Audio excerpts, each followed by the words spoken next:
they show up in your teams as users within the context of that shared channel. So that's one thing. But then the other thing I think that might be more relevant would be something like, do we need to manage all of these things inside of Teams proper? Because are we using chat for communication?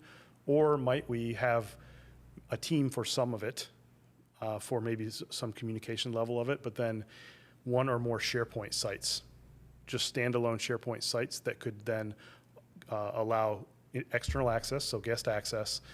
Those could be, you could set up a vendor hub, as it were, potentially, and then each vendor could have their own site where they upload that information, and then all of that information could be rolled up, searched at the hub level, which might be useful.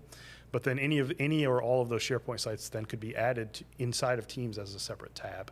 So there are different ways that you can collaborate with and communicate with those outside vendors. So if it's documents primarily that you're dealing with, SharePoint document libraries and sharing that way might be a good approach, and then bringing that into Teams as opposed to setting up all of those different teams or channels that way. I don't know, Matt, do you have any thoughts? Yeah, I agree with a lot of that. I think you hit on some really good points about the crux of it normally is answering the question of how do you actually work with these vendors and what do they need to do within these teams or SharePoint spaces.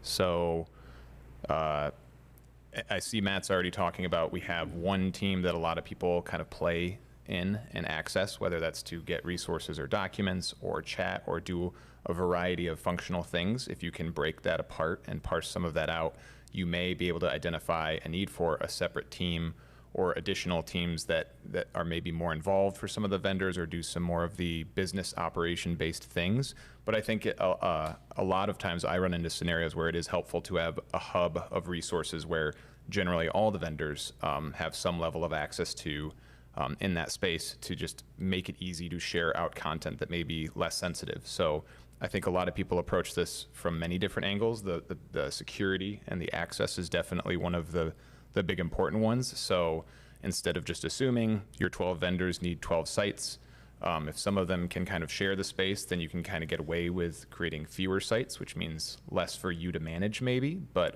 it all goes back to that direct need of how do I keep track of how many teams I have and what I need to do in them and how much changeover there might be with those vendors might give you some indication on how to make that decision as well. Right. And the different type of content that you're dealing with, like, so for example, if you've got invoices, you certainly don't want your vendors accidentally stumbling across invoices for other vendors. And so that's where an example of where security comes into play, and having those things in separate containers would be useful and valuable. So you might manage all of your billing and invoicing for these vendors through separate sites, separate SharePoint sites, for example. So that would be, like, I would say the cheap way to approach it is kind of go that route. If you needed to go a route of a real full-on ticketing system or something like that, and you're concerned about like what the possibilities are and whether or not it would be too restrictive, that would be something that you could address in maybe something like a CRM tool. So Microsoft obviously has Dynamics, but you could build, potentially a relatively simple ticketing system with free Power Apps and SharePoint, and kind of manage it that way through SharePoint list item submissions, for example, or even Microsoft Forms. Or you could graduate to another level and actually build a Dataverse-based solution, an app, ticketing system, and then go a whole hog and provide a vendor portal with a Power Pages website, for example, that would be secured and do all of those things as well. But those are much bigger lifts, I would say. Cool. All right. I think we had a few more questions submitted. Forgive me for the name mispronunciation here. So Saldonus asks, does your project work that you mentioned encompass all of M365, i.e. Exchange, Intune, Entra ID, Azure AD, etc.? So the short answer to that is no, we don't do all of those things. We do some of those things if and when we need to. So if we have a customer that is doing, let's say a sizable Power Apps implementation, and they need our help to, manage users in that world or something like that, we can do those things. That's typically not something that we carve out. Usually those types of activities are reserved for what we would consider to be managed service providers.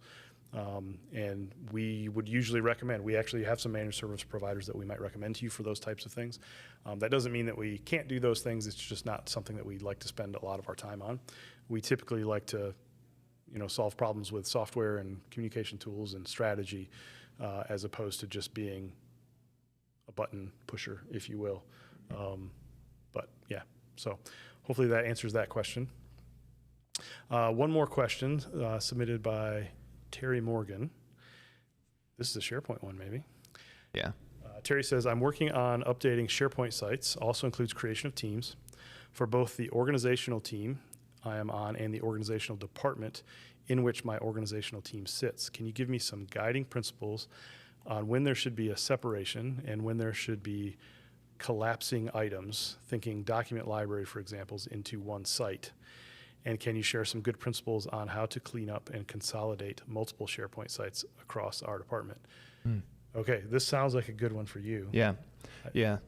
I'm gonna let you go. If I'm reading this right, like organizational team versus organizational department, I think of something like I'm on the HR team or the HR, I'm part of the HR department, and we have a site that we do all of our work in away from the rest of the organization. And then we have something like a human resources site on something like an employee portal. So keeping those things distinct, I think, is a juggling game a lot of people have to do at their organization. You're always working on either content or policies or forms, different resources that aren't ready, or drafts of things. And when they're ready to go and be published, they get put somewhere for everyone to consume. So we are truly talking about collaboration space versus communication space at that point. So on knowing your process again, when there should be separation, I think it's important to make those two areas very distinct from one another.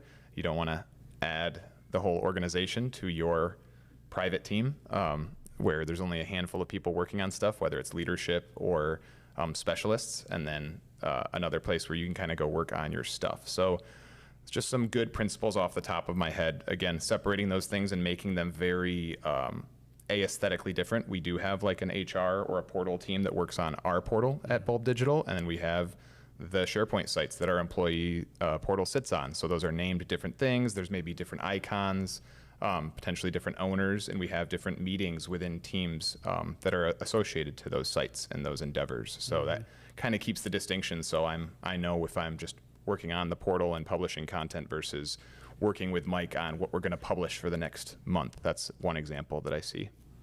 Cool. So when I think about that type of thing, I think about a lot of the migration projects that we've been involved in. And one of the most painful things when you're migrating SharePoint content is when you have to move it out of subsite or nested folders and document libraries into other places. And the type of challenge that poses, because oftentimes permissions have been customized or inheritance broken or something at that level. And so then you have to sort all of that out in the shift from one to the next.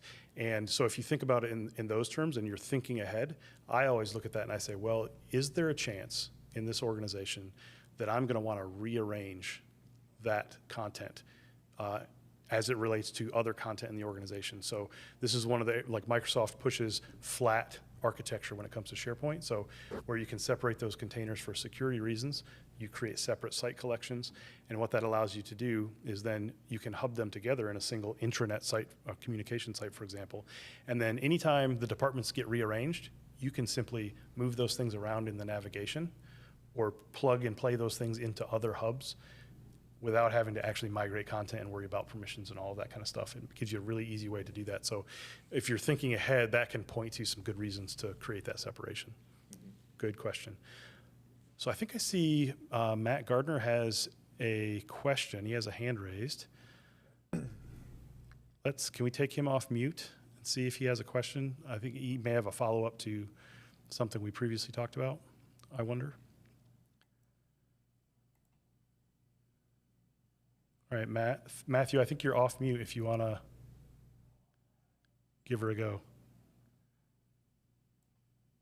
I think he's talking, but I can't hear him, Cam. I don't know if that's something you need to pipe through for us.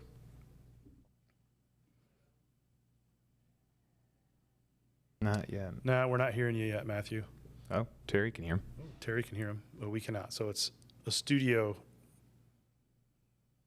issue.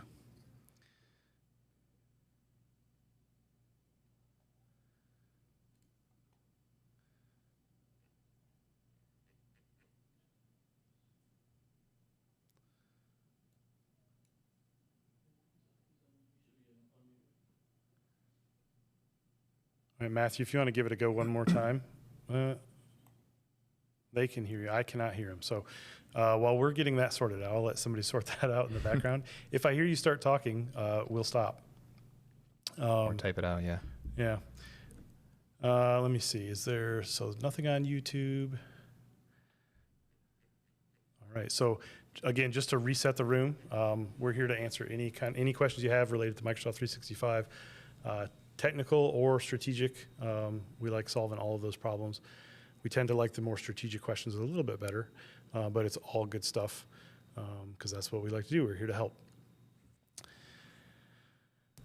What are some more common mistakes you see folks make with SharePoint? From Terry. I don't know. We should have a long list of these, actually. What are some recent ones that we've dealt with? So I've got a couple that come to mind that kind of relate to what we were just talking about with the previous question, as far as like compartmentalizing and parsing out your content and how many sites you need. One of the mistakes that I see that I mentioned was just assuming that every one of your departments or every one of your leader figureheads at your company need a team. I think it depends on the business process and what's going on. So you talked about consolidating content a little bit. I think it's really easy now in modern SharePoint, especially when you have everything on a flat surface, to experiment with putting content together and combining content together. And what I see over the past year is a lot of people scratching their head about, should I make these two sites and just see how it works? And I encourage a lot of people to do that. I think a lot of people in the SharePoint space are afraid to create something and have it be wrong, or just keep everything in one site together, because that's just currently how it is. It's difficult to make that jump, but we encourage people to play with creating sites at their businesses and try having the content in two areas. And if you decided you need a third area, create that and move the content. Again, it's so easy to move these document libraries, in my opinion, with some of the modern features that you can use. So it's okay to get it wrong the first or second or even third time. It's meant to be iterative and help you learn how the sites are supposed to be used. So I always say go crazy and create stuff. So I had one that came to mind in a recent conversation. We had talked about news articles. So in a communication site scenario, you're creating news articles. And in old school, people had a tendency to, like, you have images that you're going to put in your news articles or in the header of the page or something like that, and you'll put those in the site assets library, and you have a structure or a specific folder structure that you care about for, storing and keeping track of those images, for example. But people don't often realize that when you create a news article and you just upload images directly to the article, SharePoint in the back end takes care of putting those images in the right place or in where it thinks the right place is for you. Yeah. And so what are some of the ramifications of like not having that understanding? What do you recommend for people who are creating news articles and how they manage that media content? Yeah, this is a good one that comes up a lot, because in the classic SharePoint space, people are very used to creating a folder structure, whether it's for images or site pages, like you said, and owning and spending time to manage that folder structure, when SharePoint's already designed to do it for you.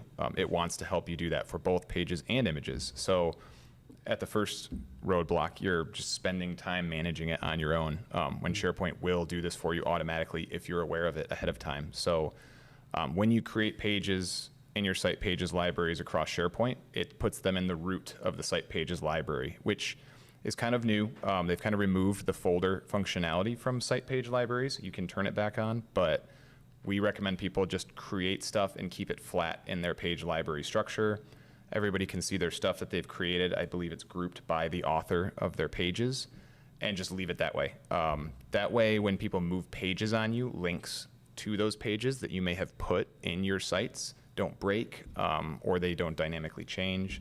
So it's from a structural level, it's just good to be able to click one page library and see all of your stuff at a flat level and not have to go through this nested folder structure. So keeps you from editing folders, and it keeps your staff or other people that need access to those folders from having to go look for them in this crazy structure.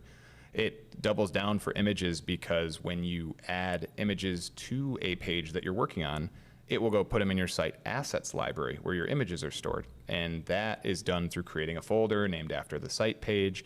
And SharePoint will just continue to upload and populate your images that you either paste in or upload from your machine and tuck them away in those folders safe and sound so that, again, it's easy to navigate to them and it kind of matches similar your page structure. So you can upload images ahead of time, but I find it so easy just to put stuff on the page and know that it's somewhere in SharePoint in an intelligent way.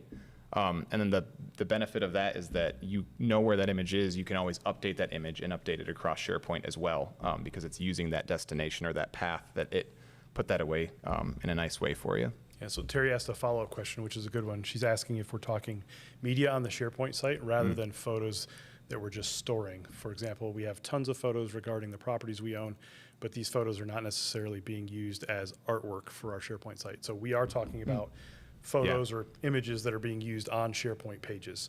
So when you upload an image to a SharePoint page, like in let's say a text editor web part, it automatically takes that uploaded photo and puts it in the right spot in SharePoint in the back end.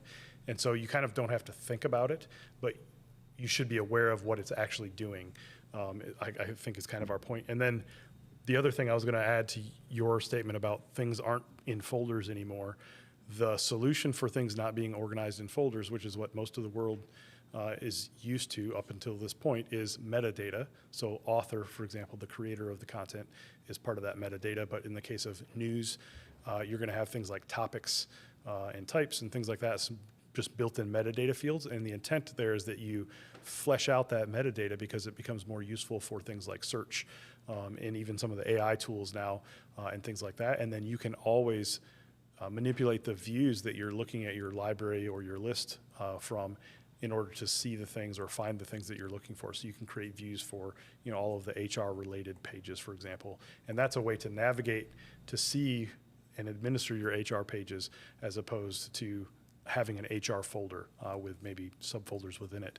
And so then I was going to add another mistake that I see people make, and I don't know that it's necessarily a mistake, but I loathe it when I see it, and that is people for years now have used SharePoint as a document repository and have figured out how to sync SharePoint libraries to their local workstations. And when they do that, that tends to be it's like a metadata desert, because it's syncing it down to your file system, and there is no metadata you can use on your file system. It's just a folder structure. And so the temptation is, well, I need folders because otherwise it's not organized, right? And so people do that. And so people will often come to us with a library that has like this just crazy nesting folder structure in it. And it's like, oh, I wish you hadn't done that, just because it creates all kinds of challenges and problems, like paths that are too long, so they can't be addressable in the URL in the browser and things like that. But that's a common one. I'll lean on that and say just URLs can get really, really crazy, whether it's from folder structure or because people want specific long technical names on either their sites or their document library. I tell everybody, keep it really simple, use an acronym if you can, and then rename the display title of those things.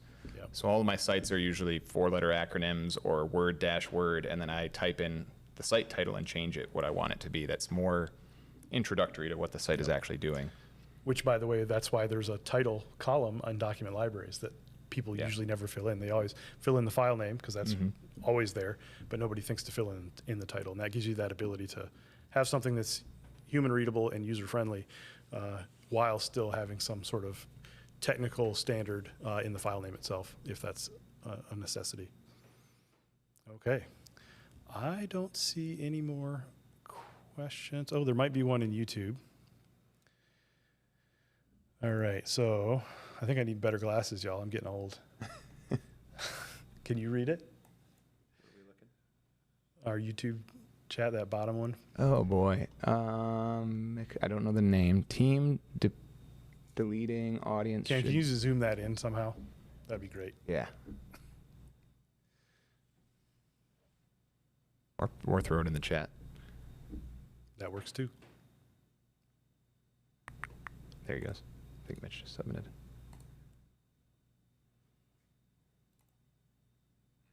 Team, department, organization, audience should drive source of truth, and tech should eliminate or minimize the duplication of it. So I think that was just a comment of it. That's a good comment. I like it.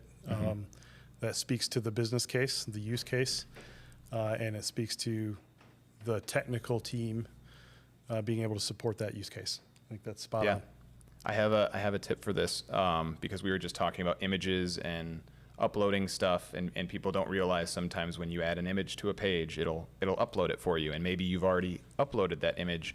A great way to find duplicate content on your site is just to search for it. I've done that a lot of times and discovered that I've either uploaded photos of an event for our business and then created the page and re-uploaded them through that way, and now we have two images floating around. And people need to remember that you have everything that's uploaded to the site. If you have full access to the site, it'll show up in search results. So we've had clients who have come to us and said, I'm seeing the same form or the same employee handbook show up 3 different times in search results, and you can actually go and sleuth out on your site where those are from. So if you think you have something like that, just searching, it seems like the simplest answer, but I've been telling a lot of people, use that search box at the top and kind of explore your site through just keyword searches goes actually a really long way and gets smarter every day. Cool. All right, so we've been on the SharePoint train here for the last several minutes. There was a question that we kind of skipped past, or I don't want to say we missed it, but I'm going to come back to it now. It's from Gregory. He says, or is asking, why does the basic package of Planner, so free Planner, have more capabilities than Premium? Example given, shows on the Kanban card punch list items, does not allow to copy a card. So that's a good question. If Mitch was here, he would he would give an interesting answer. So technically, the two products are actually two different products. They are not the same at all. The underlying technology is different for both of them. And Planner Premium is technically a new product that's built on top of Dataverse and basically is relying on what you might consider to be a relatively strongly typed data structure, relational data structure in the cloud. Whereas Planner is just simply not that at all. And as you can imagine, since those things are wholly different, the product development paths are also different. And so if I had to guess, probably 2 different teams even were working on each of them, and they did not get the same treatment. And that's just kind of how that happens for some products at Microsoft. We would like to see some things improved on that side from those product teams, as well as some things like continued on the Loop front. But right now, Microsoft is focused on all things Copilot. And I think will be for the foreseeable future. So we might have to wait a little bit on some updates for those. All right. Another good question. Matthew has a follow-up about how a vendor hub site would work. You talked about building some sort of a hub site network with a bunch of associated sites. And how would that work from a communication versus collaboration standpoint versus individual multiple sites per vendor? Yep. Yeah, so in that flat architecture that we were talking about, when security is a concern, you want to set up a container per team or group. So each of your vendors in this case would represent a team that would need their own secure container. So my recommendation in that scenario would be something like, I'm going to create a vendor X SharePoint site and a vendor Y SharePoint site, and I'm going to allow external sharing or guest access to those sites, and I'm going to then invite my vendor users to collaborate with me there. And so they're going to be members of those site collections and members of only that site collection. And so then that's what it looks like to them from the outside. So they're going to go to yourdomain.sharepoint.com/vendor X, and they see what they can see and they do what they can do. Now you're on the inside of that. You're on the inside of all of those. And so if you have 9 vendors, you'll have 9 of those sites. And you could bookmark all 9 of those sites and go to them. Or you could create a vendor hub. So SharePoint has a hub feature that allows you to designate a given site as the parent or the top site in a hub. And then you can join other site collections to that. And so in that scenario, you would create a hub site, a vendor hub, and then all of those other 9 vendor sites, vendor X, vendor Y, vendor Z, et cetera, would be joined to that hub. And what that gives you the ability as the person who can see the hub site, because you have access to that on the inside, you can then roll up content from all of those underlying vendor sites in a multitude of ways. So you can roll it up via search. So once they're hubbed to the hub site and you're at that top hub site level, you do a search, it searches everything in that scope. from the hub site on down to any connected sites. And then in addition to that, you can use other like roll-up web parts. It used to be content by search web part. Now it's the PNP search web parts. You can then use those web parts to roll up content, let's say on the home page of the hub site. So you can see all new invoices from all vendors from all of those hub sites in one web part and access them there. So that's kind of the gist of what I was talking about in that regard. And in that case, you would not give any external permissions to the top level hub site to any of your vendors. That would be a site that would be only for your team's access. And then if you wanted to take that a step further and bring that content into a Teams team, you could either, like my recommendation in that case would be to simply connect it as a tab inside of an existing team or multiple teams if it makes sense to that vendor hub site. And so that you could just jump off from Teams, go right into that site, do what you need to do, and just stay in Teams. Yeah. Anything to add? Does that make sense? Yeah, that was going to be if you're just generally asking about hub sites in general, like you said, you hit the nail on the head. That's got a shared scope, so you can find anything across the site for the people that have access to all those sites, and then the vendors can jump into the ones that they need, that they have secured access for. The branding is all the same, the coloring is all the same, so again, it helps establish that centralized area for your internal team to do their work and just get to the content faster that they need. Yep.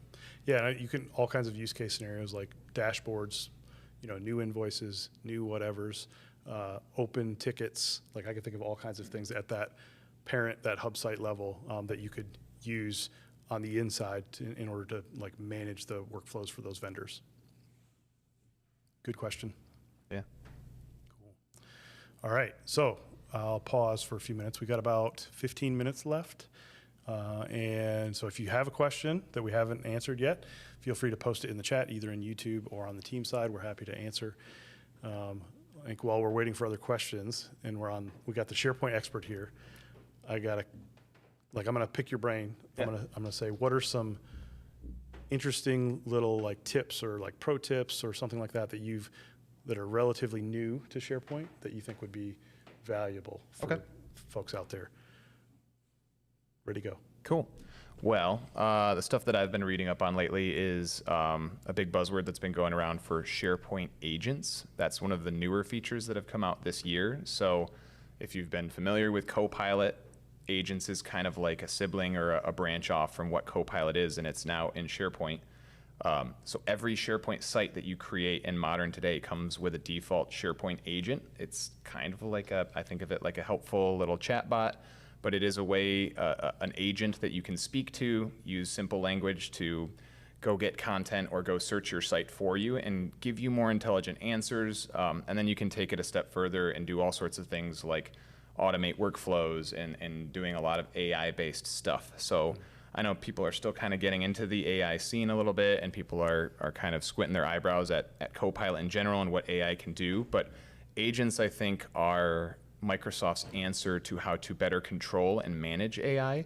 Specifically, what SharePoint agents do that stand out to me is that you decide specifically the sources within your SharePoint site that they can access and use to give you your responses.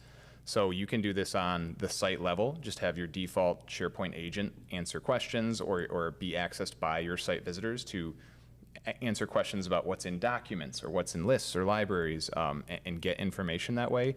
You can create them on the document library level or even down to a folder level, like we had talked about, where the agent can only give you answers based off of that specific place and the content within that place. So I think it's helping people understand, okay, this isn't just connected to the internet. This isn't giving my responses out to outside of our environment. This is something that you can control and customize. You can customize what it says to people when they open the agent and give helpful hints on how it's used and describe how it's used. And once you start playing around with that, there's a learning curve, but you can start creating multiple agents in different areas to do specific things for your organization. And it connects to other apps as well. So that's the thing I think that's being talked about a lot. So I'm going to ask you a follow-up question. Just because I'm curious, I don't know the answer, and I don't expect you to know the answer. If I create an agent, so back to the scenario we were talking about before where I have a hub site and sites underneath it that are connected to the hub. If I have an agent at the hub site, the parent site, and I ask it a question, I try to interrogate content, let's say it's a site agent, will it include the scope for the sites underneath the hub? I do know this answer, and I will be very specific. You can only add today 20 destinations or sources of information to the agent. So if you create it in your hub site, that is one source. You can pick 19 other sources, and they can be as big as entire sites or as small as document libraries, like I said. But you would want to include each associated site to that hub to make sure it accesses those areas. Okay. So if they had, in their scenario, if they had 20 vendors, they would be stuck. Yeah, they would be, one short or One yeah. short. Yeah. Yep. So you'd have to split up into a couple different agents then. Yeah. Okay. Interesting. Cool. All right. Any other things that you think of are useful? Boy. There's always some good features coming out on modern SharePoint when it comes to like page building and things like that. So maybe people are in that space and are adding things like web parts onto your page. Those are always, I think, the really cool things coming out. So one of the ones that came out early this spring was the editorial card. I think for a long time, as people are getting used to modern, they're adding buttons to SharePoint pages. They're using quick links and maybe like the document library web parts to kind of surface that content. Editorial card, I think, is a really fun way to make those pages more fun, include more imagery. You can control things like opacity on it. It truly is just like a call to action, but you can have more than one button on it. You can make it a carousel or like a tile. It truly kind of elevates making a custom web part look really nice and neat and control like the drop shadow and the text and give some messaging to what that call to action is supposed to do. So a lot of times people have been limited by the call to action button and how much text you can put in there, and they've had to add a text box above that. This kind of takes the best of like the three primary web parts and puts it all together, whether you want to use it. And that's called the editorial Card Okay. web I'm part. gonna have to. I have not used it yet. I'm gonna have to check that out. That sounds actually quite interesting. Yeah. I'm thinking now back to some projects that I've worked on in the past. Like, oh, that would have been great. Cool. All right, we did have another question come in on the team side. Looks like from Callum. In a SharePoint document library, can Power Automate / Copilot update a new document version from a third-party DMS with password security? And then he followed up with want to update constantly revised construction drawings. Yeah, that's an interesting question. So the short answer would be yes, probably not Copilot yet, but Power Automate probably. I'm assuming that the password security is like we need to be able to log into the DMS to either solicit and retrieve a new version number or submit a new version number. So assuming that's where you're going with the question, I think the answer is yes, assuming that third-party system provides some sort of API or you have a way in and out of it. So you said password security. I'm assuming that means API. If there's an API, you could create a custom connector inside of Power Automate that you could then use to call that API and do those things, giving it a username and password or credentials of some sort. So that would be one way to do it. That does mean a Power Automate Premium license. I was going to ask that. So that would be a per user license in order to use the custom connector. So that would be one thing to consider there. Then the other thing he followed up with another question, API. API stands for Application Programming Interface. So often this will come in the form of what somebody might call an OData service. So it's basically a URL that you can even, if you have access to it, you can punch it into your web browser URL and give it certain parameters, and it will query the data source and give you back formatted data. So it'll usually be in JSON format, which is something that we're familiar with here on the dev side, or it might be XML, but it is a structured data format that then allows you to deal with it programmatically. So assuming there is an API, you could reach into that system, say, I have this document, I need a new version number. So you would make that request after you've passed it your credentials, and then it would spit out some structured data, which would be like, here's your new version number. And then you would take that version number and use Power Automate to update some metadata field on your document in SharePoint. So that would be one way to do it. If there is no API and you have to do it like manually log into the system as a human, the other option you could look at would be Power Automate Desktop. Power Automate Desktop also requires a per user license, a paid for license, so a premium license, if you will. And what that essentially allows you to do is it allows you to train essentially a robot, Power Automate, to perform certain steps. It will basically record the steps that you do to perform a certain action.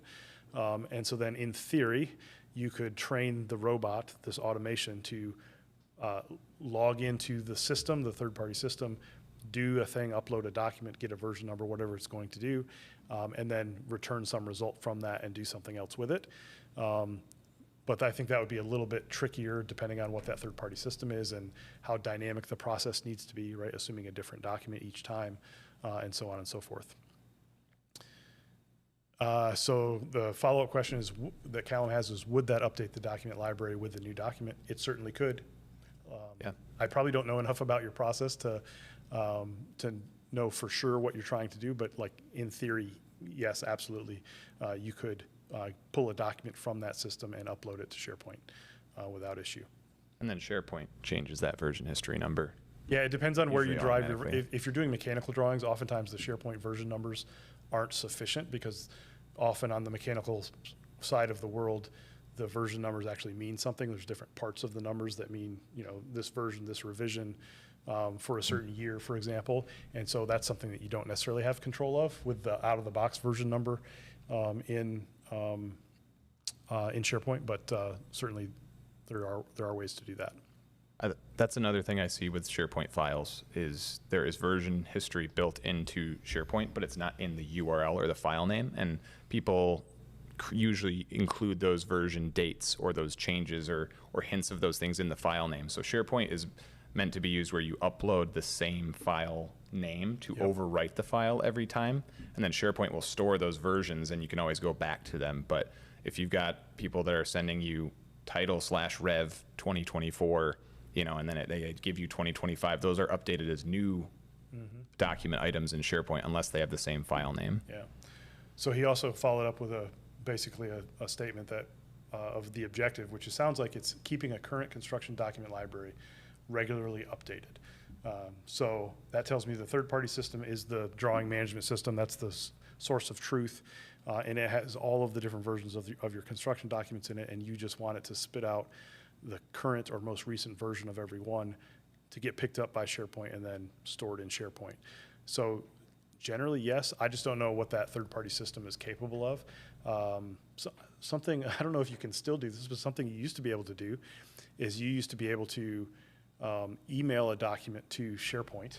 You could literally email a document library or a SharePoint site, and it would take the attachments from that email and stick them in a document library. So if your system could send an email somewhere when a new document is created, that would be a way to trigger this thing to happen as well, because you could monitor a shared inbox, for example, or shared mailbox for a new email and then do something with it, upload it to SharePoint using Power Automate. That would be a way to do it. That would be free license in that case. I think there's lots of different methods you could do there. But yeah, that's an interesting use case. All right. Let's see, we got 5 minutes left. Matthew, you still have a hand up. Would you like to come off mute? They said they fixed it. Yeah. So they say. Hello, it's Matt. Hey, Matt, how are you? Good. This is also Matt. Oh, too many Matts. Yeah. Hey, so I was the one that asked the dropship question, and I think you hit the nail on the head with the different vendors. We don't want them to have visibility into each other's things, like pricing, marketing, that kind of stuff. I like the idea of the hub feature because I didn't know that I could do that. Can you take an existing SharePoint site and unrelated other sites and create a hub parent out of the existing one? I'm thinking because I've made individual teams already for the vendors, and then that back ends on a SharePoint site for them. So I think the one thing that might be in your way, and I don't know 100% that this is true, but I think you have to have a communication site for it to be a hub. Is that true? I don't know. So in SharePoint, there's two flavors of sites now. There's basically team sites and there's communication sites. So whenever you create a team, the SharePoint site that lives behind that team is not a communication site. It's basically a team site. And I don't remember if you can create a hub or promote a team site to a hub. You might have to start with a communication site. I believe it can be done to both. Okay, you think it can be done to both now? So I'll be on that side. okay, so AI says that yes, you can do that, but that would be maybe the only thing that would stand in your way. And then I would just, before you do that, I would be just careful about the permissions that you've granted. Just like review what you've done, because obviously, like starting fresh, you know it's a clean slate. You didn't let anybody in the door that maybe you don't want to let in the door. But before you start hubbing things together, just know exactly who's got access to what. Mm-hmm. But in theory, you could probably do that with the existing sites. Gotcha. Yeah, I know we've added the vendors as guests, which I guess is different than external. No, Because external. that's the same thing. Okay. Guests are external. So the reason I use the two different phrases is because external access is if you wanted to disable it for a given site collection. That's the phrasing that is used on the Microsoft on the back end. So if you ever went to IT and said, give me a site and I want to allow guests, you could tell them that, but if you say enable external access, that would be the thing that they would know. Oh, okay. But they're one They were and the telling me same.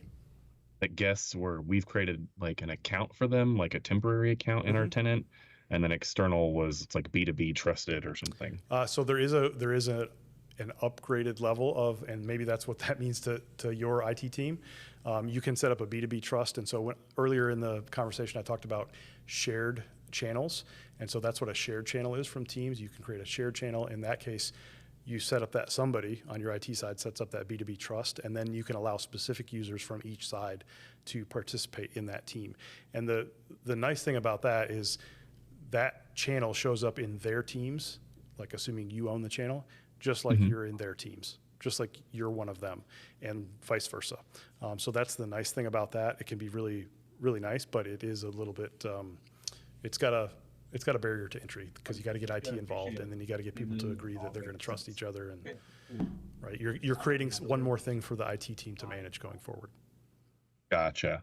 Okay, cool. Well, thank you. I will look into that. You're welcome. Yeah. You're welcome. Glad to help. Appreciate it. Thanks, Matt.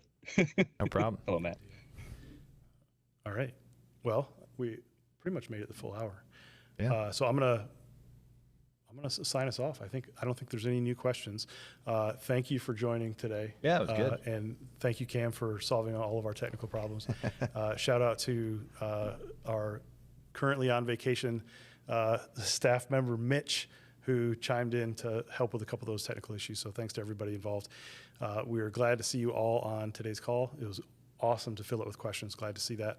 It was fun. And just a quick reminder, I'm going to plug that 365 Foundations course one more time before we sign off. Feel free to check that out if you're trying to figure out how to get your team on the same page and understanding how to use all of these tools effectively together. That's a great place to start. And I think I'll let it go with that. Thanks, everybody. We'll see you next time. See you guys later.